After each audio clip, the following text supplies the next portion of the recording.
Good morning, virtual students. This is Teacher Chen, your kitchen essentials and basic food preparation instructor, and welcome back to my educational channel.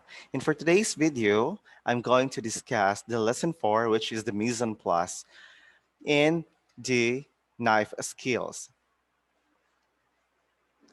At the end of this lesson, the student should be able to, number one, recognize the significance and purpose of mise en place. Number two, explain the importance of knives and knife skills in the kitchen. Number three, list the different parts of a knife. Number four, demonstrate how to grip and sharpen knives.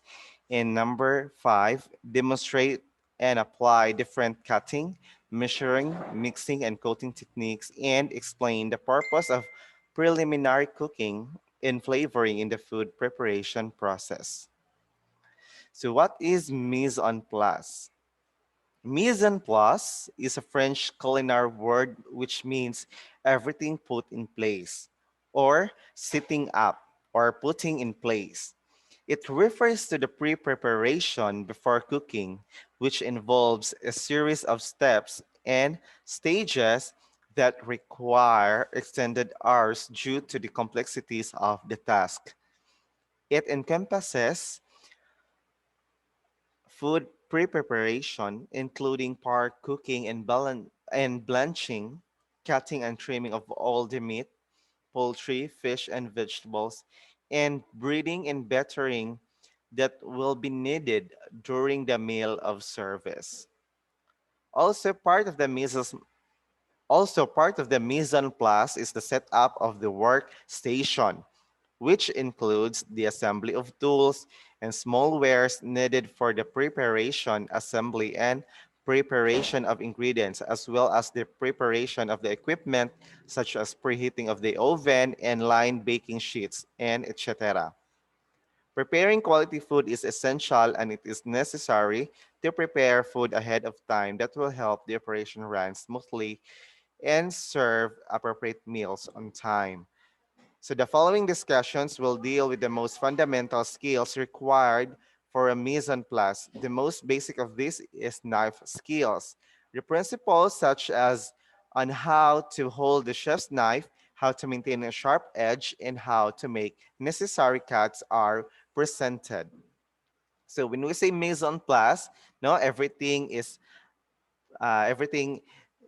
put in place or putting in place or sitting up, no? Dapat naka-sit up. Prior to your cooking, of course, naka-set up na imuhang ingredients as well as the tools that is needed sa imuhang pagluto.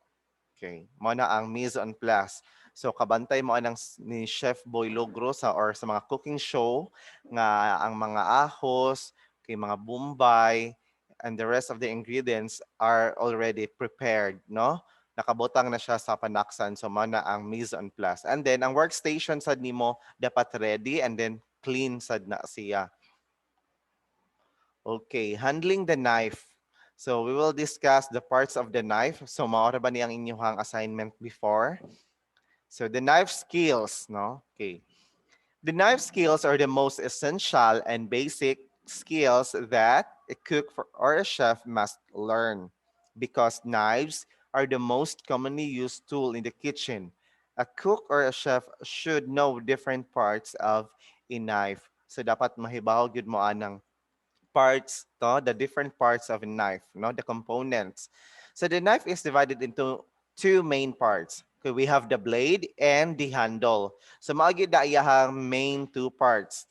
Na as what you can see, kaning blade, kay nana na siya yung mga sub-parts. Mao nang kita na to, point, the tip, the belly, the cutting edge. And then we also have the handle. So nasa siya yung mga sub-parts. Okay. So each of the main parts can be subdivided into different parts as shown below. So this is the spine or the back, no? The back. Then we have the point. Kaning pinaka tumoy mo na ang point. Murag pa aning pointer sa ko ang mouse, the cursor, and then the tip. Okay, ang tumoy, and then the belly, and then there is the cutting edge, and then the heel. Okay. And then the bolster, the tang, ang kaning tang is katuning metal nga nasa sulod. Okay, and then we have the rivet and the butt. No, when we say butt, ang kaning iyahang tumoy sa handle. Okay. So the blade of different knives vary in length, thickness, shape, and sizes for their specific parts. Of course, mag-vary gid ang iyang gitasan. For example, for the chef knife or the French knife, na siya length, no? Lain-lain nga length, like 6 inches, 8, and then 10, and then 12 inches, no? And then the thickness, so nasa baga ang kutsilyo na pinipis. And then the shape and sizes for their specific parts. So daghan mga klase-klase sa kitchen knives. We have the boning knife, the santoku knife, the paring knife. So lain-lain og design, lain-lain og sizes, no, according to its use. So the blade is the part of a knife used for cutting, mincing, chopping, and other dividing tasks. So different materials are used to make a blade. Blades made of carbons, or carbon steel or stainless steel are usually used in the modern kitchen. So there are also more affordable knives made of plastic and ceramic blades introduced in the market.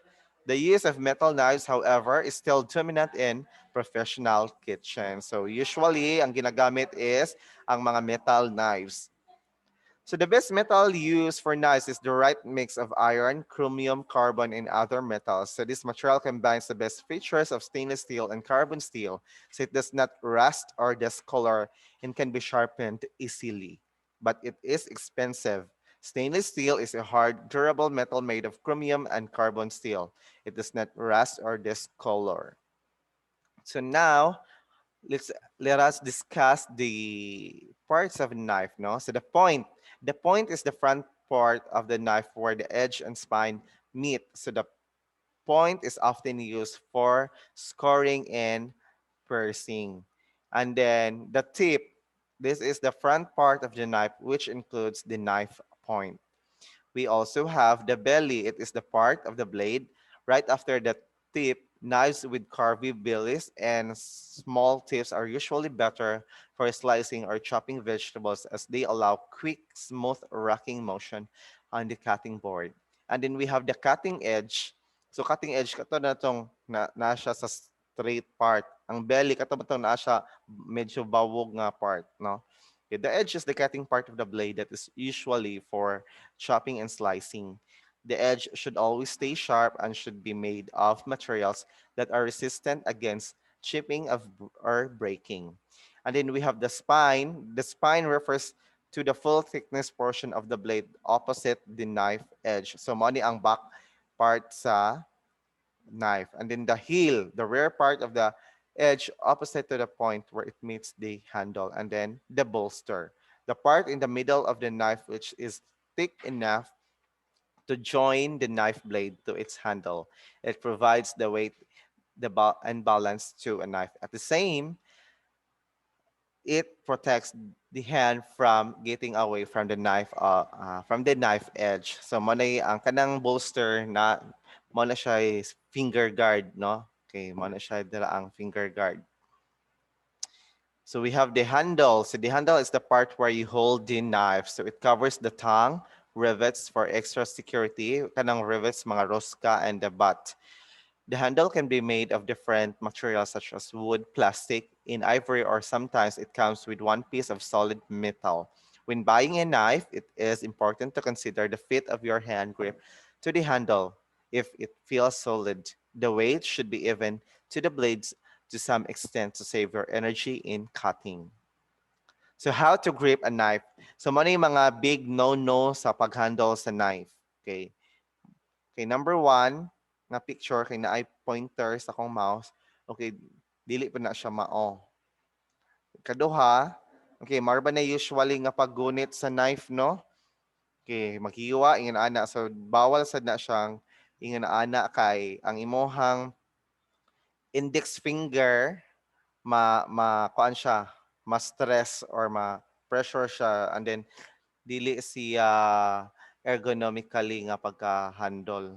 So makakuan siya og injury. And then ang pinaka kuan gyud nga paggunit sa knife is kaning number 3. Okay. So, pakit-on ta mo unsaon pag handle sa knife. Okay. Magkuha sa ko og kutsilyo class. So, I have here a bread knife or serrated bread knife, no? Okay. So, lahi man ni siya sa akong gidiscuss kay wala man ni siya lahi man iyang part, garang-garang man ni mura man ni siya og okay, mura man na siya og gabas kay for bread man ni siya, bread knife. Okay. So ang tang kaning puti, okay, man ni siya ang tang, no? Okay. And then the rivets, okay, kana siya. And then the butt, okay, diri ang heel, yeah, kani ang point, no? Kani ang spine. So saan pag-handle sa knife, no? Bawal ang mag-ana kay injured man na imong kamot, dili man na siya maayo. Okay. Dili siya ah, di siya sakto nga pagka-forma. So, imo ning i-handle imong ang knife, ana-ana nimo siya pag-handle. Kaniyang kamot nimo, so ana-ana nimo. Okay, dapat nakaingon ana. Okay, and then sa loyo pod, okay, okay. So, ana siya. Okay, pwede pod duha.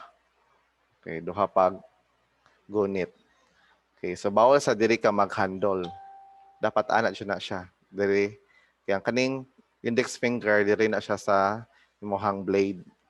Okay. And then ang imong thumb na diri sa pikas.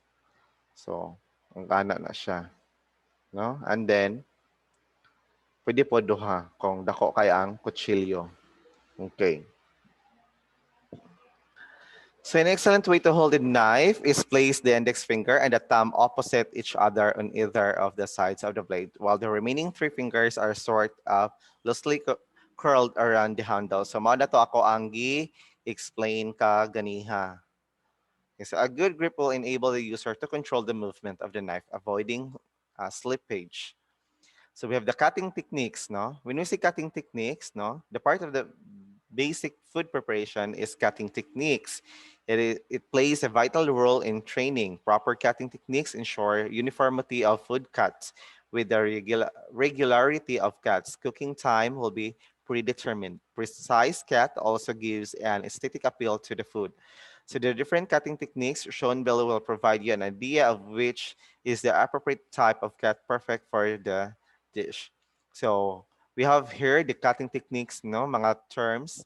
We have chop, or chopping is the cutting of food in small uneven pieces with more or less 1/4 inch, or a coarse chop with 1/4 to 3/4 inch irregular pieces.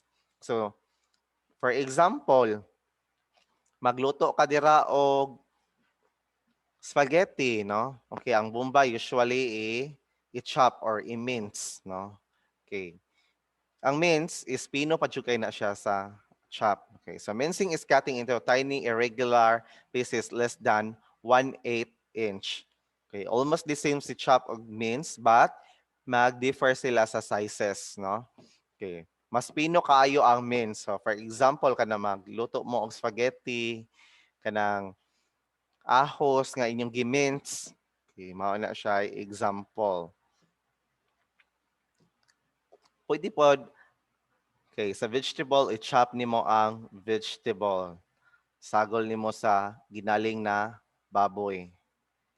Okay, next, we have the cube or and then the dice, no? Cubing refers to the cutting of food items into small, about 1/2 inch uniform cubes. So, mao nang gitawag na to og cubes. Okay, and dicing refer to the cutting of food items into very small, 1/8 to 1/4 inch uniform cubes. So, same ra gyapon na siya og forma, pero ang size is may kalahian siya, no?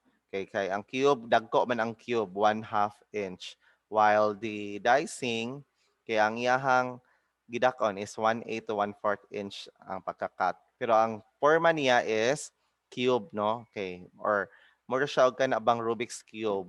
Okay. Or kanang dice nga sa duwaan. And then pairing. No? Pairing is cutting off a very thin layer of peel. So when using knife, no? Okay. Gitawag na to na og pairing. For example, magpanit ka og mangga and then you're using knife so pairing. If you're only using your bare hand, okay, kung magpanit ka og saging, gitawag na to na og peeling, no? Okay. Kung maggamit ta og kutsilyo, niya magpanit ta, so gitawag na to na og pairing. That is why we have pairing knife, no? Slicing refers to the cutting of food into large or flat, thin pieces. So imo lang nang i-cut, no? Okay, slice. We also have julienne. Okay, julienne refers to cutting into long, thin strips, matchstick-like in shape. It is typically used for a firm vegetable like carrots, cucumbers, or celery. The exact measurement of julienne should be 5 centimeter to 10 centimeter long, or 4 millimeters wide and 4 millimeters thick. So usually, si julienne, makita na to na. Okay, ang julienne nga cut, makita na to na siya usually for pansit, di ba? Okay, pansit bami. Okay. Next, we have Hardinier. It's typically shorter than julienne, but much thicker. It is usually used in deep platters. Vegetables cut in this manner may be used in soups, stews, or vegetable sides. We also have paisan. It's a broad but a thinner cut to give a chunkier texture in vegetable. This cut is used. So usually paisan is mahitabo na siya sa mga vegetable like carrots, potatoes, and chayote, no, for chop suey. We also have masidwan. Masidwan is a cut with larger, thicker cubes based on the hardinier. It usually is 1 centimeter in size and is used in soups and sauces. So to cut masidwan, first prepare your vegetable hardinier, then lay the sticks or sticks flat and chop them into cubes. Okay, ang kaning masidwan is mura ra gyapon na siya og kanang dicing or cubing. Okay, cubes ang forma gyapon ana. We also have the brunoise, no? Dili na brunoise sa brunoise is a tiny cube cut of 5 millimeters on each side. So brunoise cut is often used in sauces because the small pieces cook down well and release flavors quickly. Alternatively, a brunoise can also be sprinkled in a dish as a beautiful, colorful garnish. We also have the chiffonade. To make a chiffonade cut, place the leaves to be chopped in either a stack or roll them tightly. Then use a smooth rack chop to slice very thin strips. So imuha nang i-rolled ang dahon. Okay, example mga pitchay. Okay, i-rolled na nimo and then i-cut dahil na nimo panipis, no? Okay. Mo na siyang chiffonade. So daghan pa kaayong mga cooking mga cutting techniques na wala diri. Pero mao man ni siya ang mga pinaka-common kaning gipang kuan sa book. Okay, mao na siya ang pinaka-common. So napakita gitawag og roll cutting, the oblique cut. Okay. Wala naman na diri. So kanira mang pinaka mga basic, no?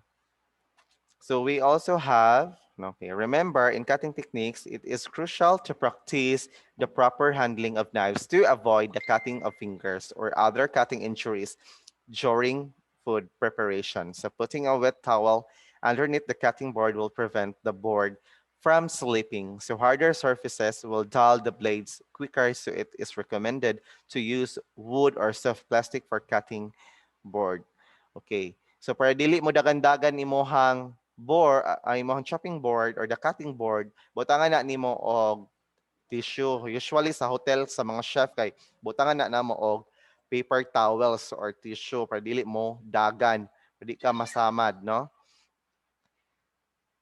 And then knives should be washed and dried immediately to prevent them from soaking in water that causes rust. So dili tayo-on. So kung magkata og vegetables, so dapat imong kamot naka finger guard na siya sa imong kamot moisture as kanang mark finger guard. Okay, example, mao ni imong hiwaon. So or kani kay gamay lang. Okay. So kani siya Okay, dapat imong kamot mag-ana na siya, no, mao'y finger guard para dili masamad. Okay, and then mag-ana ka, no? And then i-move lang na nimo. Okay, example, mani ang pipino, so mag-cut ka, okay, mag-atras sa imong kamot, mag-atras. Okay, para dili masamad imong kamot, no?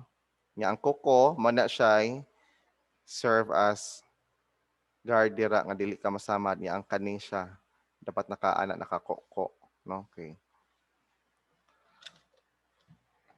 So other cutting techniques, we have flake. When we say flake or flaking, to break food into small thin pieces, usually by using a fork. So example, kanang mga tuna flakes, no? Okay.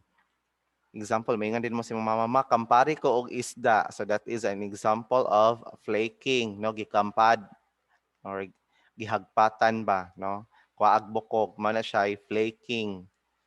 So usually, makita nato na sa ato ang balay if magluto ta og nilaw-oy, sagula nato og piniritong isda nga hagpat or gikampad na daan, kinamparan. So mana siya flaking. We also have crush. When we say crush, dili na imuhang crush nga imuhang kaibgan dira ha. Nga katong imuhang heart gaboto-boto na gyud. When we say crush, to break food into small pieces. Okay, rolling pin, mortar and pestle, blender and food processor can be used in crushing food. Okay. We also have grind. When we say grind, imuhang gigaling, no, to reduce food into tiny particles using a grinder or a food processor. And then mash, to crush into a smooth, evenly textured mixture. So when we say mash, usually for mashed potato, no, atong laton. Okay, kinsa may naay mga anak dira nga magpakaon o kalabasa, mash nga squash or mash nga potato. Okay, kanang lugaw, di ba? Kailangan i-mash pa na sa mama before ipakaon sa bata. Okay, so that is an example of mashing, no? Okay, imohang ipa-smooth ang pagkaon. So nasa tayo gitawag nga masher. Okay, ang masher mo na gamiton, okay, it is a kitchen tool para i-mash sa mga pagkaon. So pwede pod ang tinidor mo ay gamiton sa pag-mash or kutsara or luwag, no? Okay, pero na masher. So usually magluto og banana cake. So kailangan i-mash na to ang banana. Niya isagol na to sa to ang flour. We also have shred to cut food into narrow strips with a knife or a grater. So for example, mga cheese, no, i-shred na dira. Okay. Kung sa knife, ang shred kanang magluto kag pansit, niya sagulan nimo og cabbage. So mo na siya shred. Cut lang na nimo narrow strips. Okay, mo na siya shred. And then we have grate. When we say grate, to rub foods against a serrated surface to produce shredded or fine bits. So, example na sa ana ang cheese. We also have puree to mash or grind food until completely smooth, usually in a food processor, blender, sieve, or food mill. Okay, kaning sieve or drum sieve, salaan na siya, no, mesh wire, mga partang pinuha. Okay, example, mag-puree ka og mango, no? Mango puree, okay, pineapple puree. Okay, ibutan mo sa blender. Okay, kalang sticky kaayo. We also have quarter to cut food with a knife into 4 equal pieces. So manay quarter.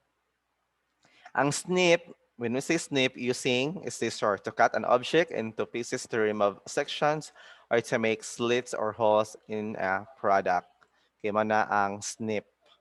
Okay, gamit og kitchen scissor. So apil sad ang kitchen scissor sa tuang tools and equipment. So kailangan gid na ay kitchen scissor. Dili kay ang kitchen scissor gamiton sad og gunting sa buhok, no? Or di igunting sa asa pa na sa papel niya mapoy gamiton og gunting sa bihon. Mao'y gamiton pag gunting sa kung sa pa nga mga ingredients sa kitchen na kung magluto ta.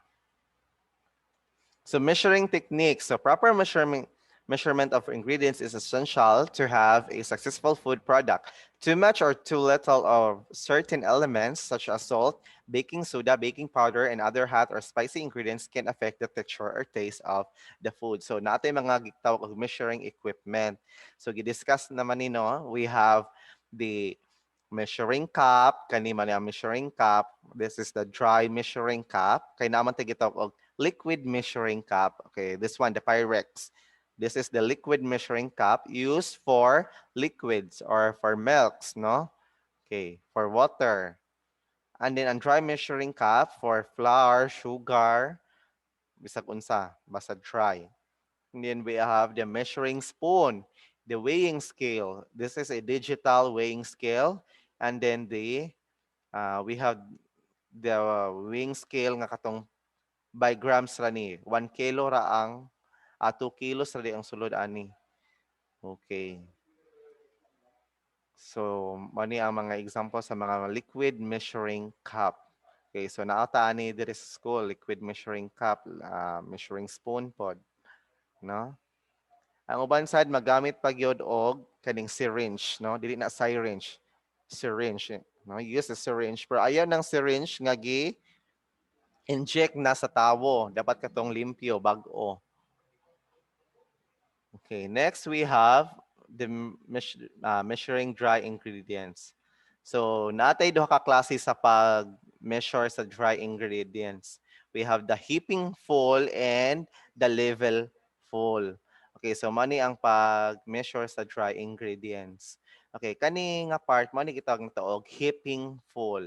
But pasabot ang heaping full, puno kaayo, di ba, ng awas. Okay, kani ang level full. So, in order nga makuha nimo ang level full, magkuha ka og kutsilyo or spatula and then scrape nimo sa babaw and then ma-level na day na siya. Okay, so things to remember. Read the list of ingredients and corresponding instructions to give you a clue on how to measure the ingredients. So, for example, 1 cup of flour sifted, so means dipping and scooping. So 1 cup of flour and then sifting it. So what pasabot sa ingredients na dito gibutang sa recipe nga ang usa ka cup nga flour, okay, when you say sifted, gisala, no? Okay. So imuha nang i-follow ang say naa sa instruction. So dashes and pinches. When we say pinches, pudyot, no? Okay. Pinch of salt. Okay, usa ka pudyot lang salt. Okay, this is a way smaller quantity. You can use the thumb and point finger. So kani. Example, timpla ka og pagkaon, butang kag asin. So kuha kag asin and then pudyot. Okay, ana nimo, no? Okay, sprinkle. Okay, that is pinches or dashes and pinches. So measuring solid fat ingredients. So solid fats are weighed in different ways depending on what type of solid fat it is. There are several methods such as the stick method, dry measure method, and water displacement method. So for the stick method, there are some solid fat ingredients such as butter, where measurement is found in the wrapper. Just simply cut off the amount you need. So example na nasa picture. We have the dry measure method. So pack the solid fat into the measuring spoon or cup, then press firmly to remove air. Level the top and use a rubber scraper to remove fat in the measuring spoon or cup. Okay. So mausad ni siya ang example, no? Okay, ibutang nimo ang butter using the measuring cup. Yeah, pagka man imo nang i-level dira nga mapuno siya and then imong i-scrape sa rubber spatula or rubber scraper or sa kutsilyo baka nga kanang kuan gamay. And then we have the water displacement method. So subtract the amount of fat which will be measured from 1 cup marker in the measuring cup. Excuse me. So you have the right measurement when the water reaches the 1 cup level in the measuring cup when you combine fat and water. So many ang mga measuring by weight, no? Okay, we have the digital weighing scale. Okay. So simple lang kayo na paggamit. Kung kuan kailangan lang to na itipo-tipo, di ba? And then we have the mixing technique. So mixing is a technique where two or more ingredients are combined and mix. All terms such as mix, combine, and blend are all referred to mixing. So mixing tools and techniques are used to blend foods in a variety of ways and achieve an array of textures. So different tools and appliances are used in this technique. It includes spoons, forks, blenders, and food processors. So mixing techniques. So we have creaming. No? Okay. Okay, cream nimo no is also known as the sugar shortening method. The sugar and shortening fat are blended first, then cream by added mixing. So imong gi-cream para mas smooth ang iyahang kuan texture. So for example, kanang butter, imong lanayon no, sige nimo i-whip. So mao na siya example sa pag cream. We also have beating. When we say beat, no, or beating means to rapidly stir a batter to incorporate the ingredients along with air thoroughly. So for example of beating or beat, okay, dili mag-beat dira sa flag ceremony ha, class, kung di magbatil, no? Sabi siya pa batil, magbatil og itlog, dili kay lahi nga itlog inyong ibatil. Okay, itlog. For example, you are preparing egg omelette. So and then magbatil ka og egg, no? Okay, so beat imohang process ana. When we say cut in, okay, is another mixing method used to incorporate a batter or shortening into dry flour. A pastry blender or a pastry cutter, or also called as a dough cutter, is used. So for example, mag-bake mo og cake, okay, mix ninyo sa ingredients ana like sa flour, baking soda, okay, batangan ninyo og gamay sa panadira, salt, okay, mantika, inyo na siyang cut in, okay, sagol and then i-cut, okay, using rubber scraper. Dili cut nga giputol, kundi mo siya ni mag-i-cut and fold ba, okay. Magkuyog man ng cut in, fold, no, cut and fold. So when we say cut, iada ni mo sa rubber scraper and then balihon ni mga rubber scraper or i-okay, so mana ang cut in. And then kneading. Okay, when we say kneading, kanang magkuan og dough. For example, magluto kag empanada, so mag-knead ta og dough.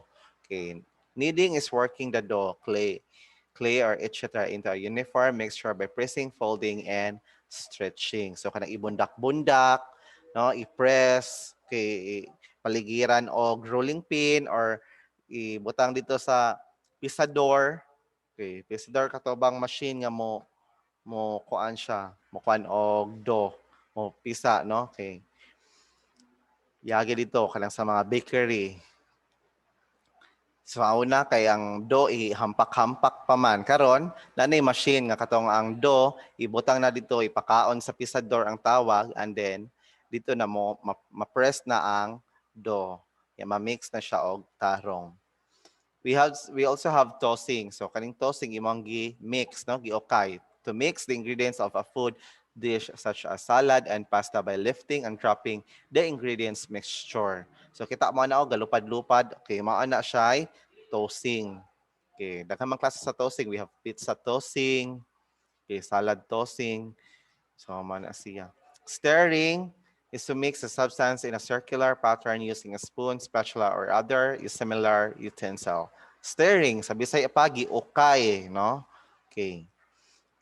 Next, we have whipping. It's the process of beating an ingredient vigorously to incorporate air, making the ingredient frothy. So, gi-whip nimo, no? Okay.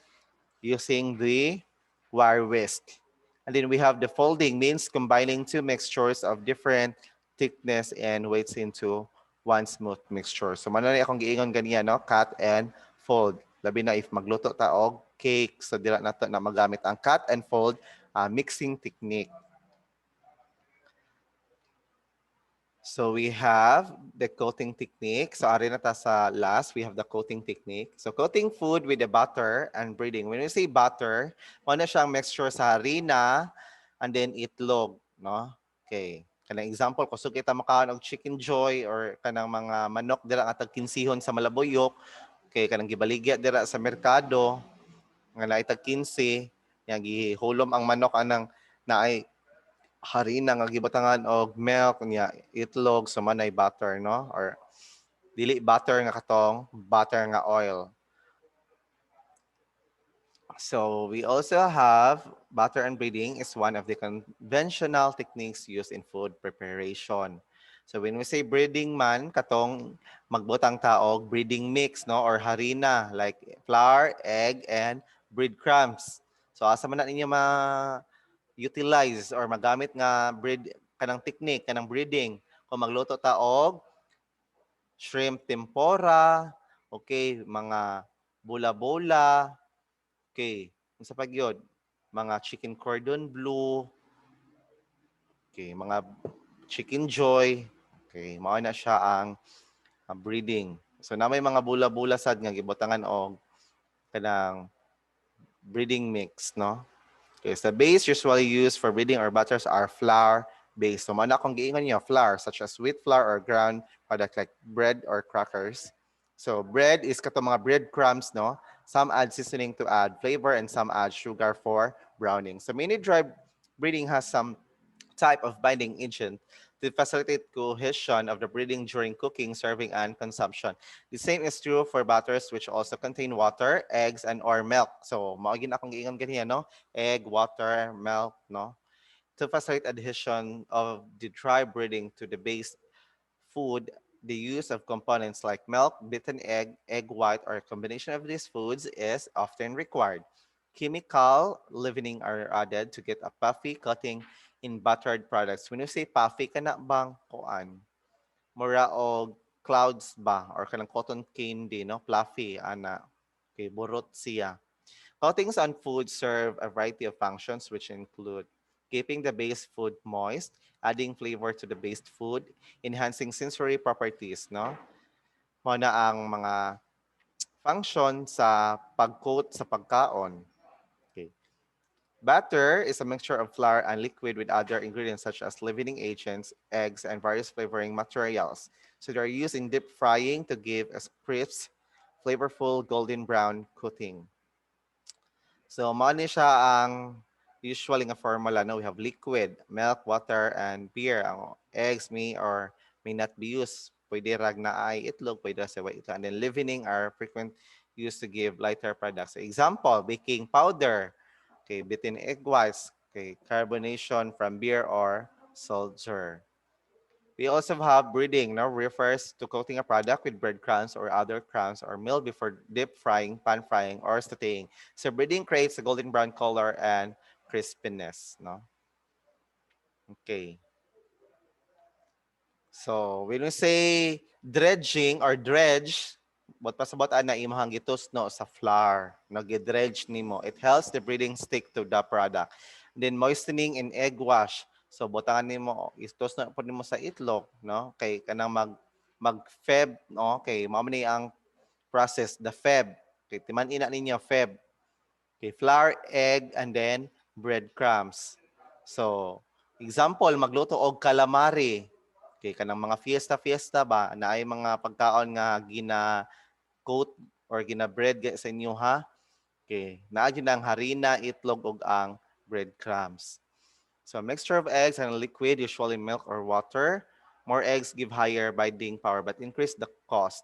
Okay, mahal pod kay daghan pong itlog nga magamit. A small quantity of oil is occasionally added to the egg wash. And then coating with crispy breadcrumbs. So last ana ang breadcrumbs. Okay, and then ready din na pag human nimo kuan nimo dito sa breadcrumbs, tusno dito sa breadcrumbs, ready din na nimo i-fry.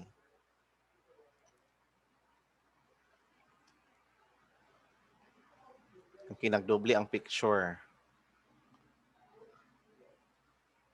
And then we have preliminary cooking and flavoring techniques. So some dishes require pre-cooking and flavoring of ingredients to ready the food in advance before the cooking procedure. So a complete cooking procedure in such a case is a part of the mise en place or preparation. So part cooking.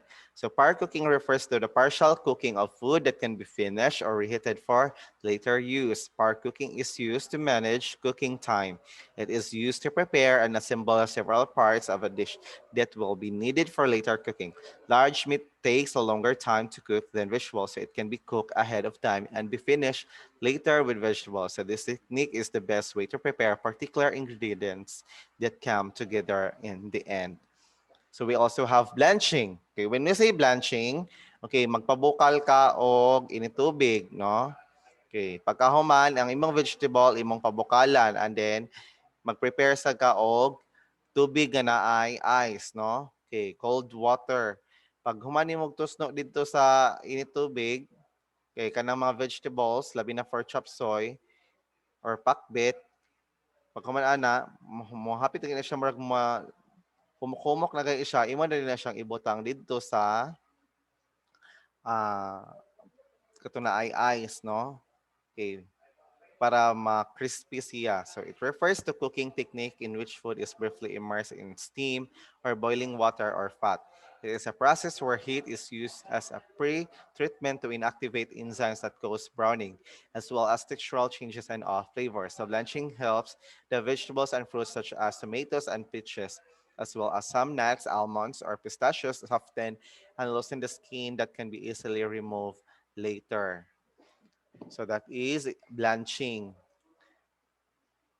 And then we have marinating. So usa ni sa pinaka-common nga preparation, no? Okay. Preliminary cooking and flavoring techniques. Okay, mag-barbecue. Okay, marinate daan ang mga karne or magluto ka og pagkaon. 'Di ba? Ang mga karne imong i-marinate. Example, mag-beef steak ka. Okay, marinate na nimo daan ang pagkaon with seasonings, no? Okay.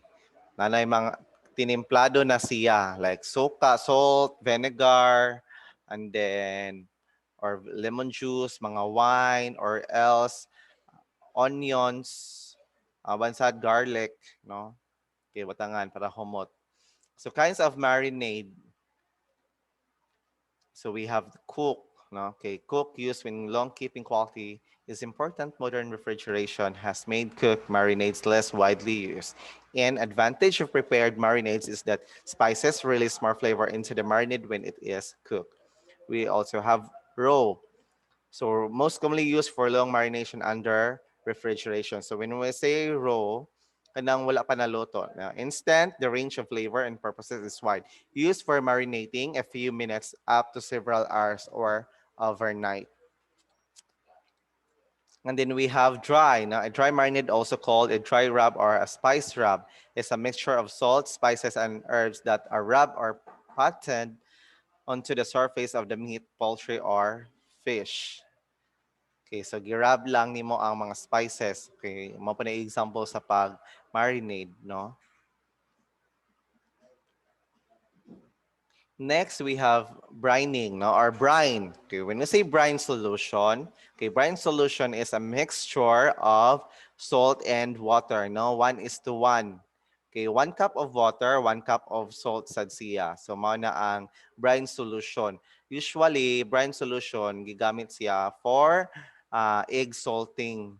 Kanang mga, kuan ba, mga salted egg. So, may gamit, no? Kanang brining or brine solution is a high concentration solution of salt in water. For others who would want to add more flavor to the dish, sweeteners such as brown sugar, maple syrup, etc., herbs and spices are added.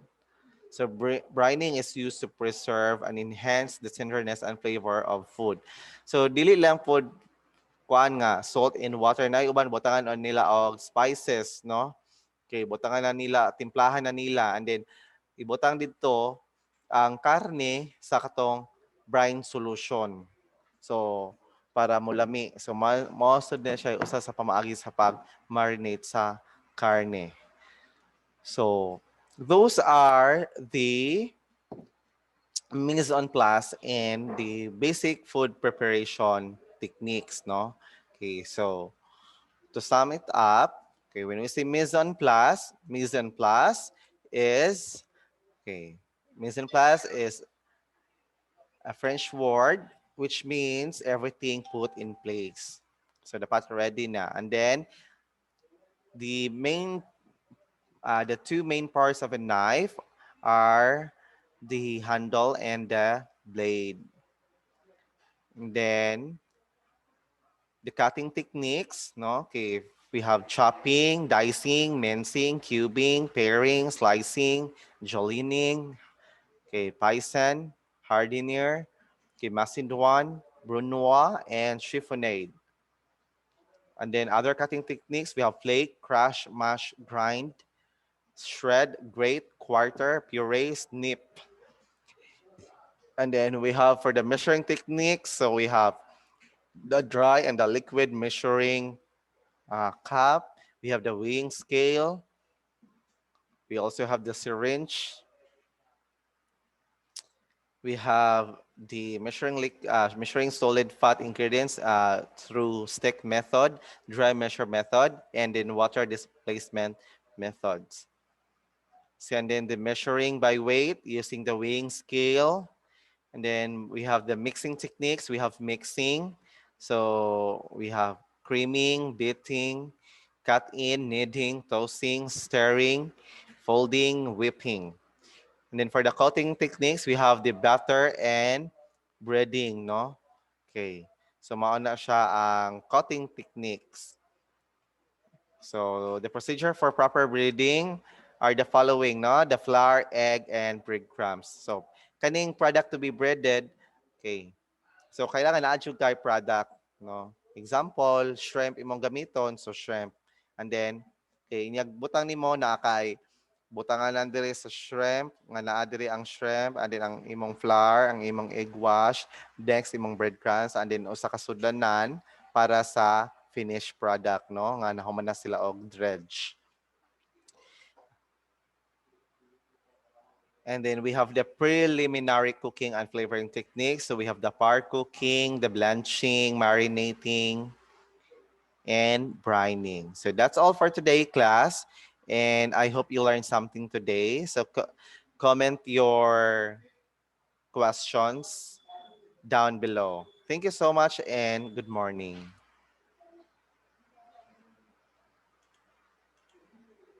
Goodbye.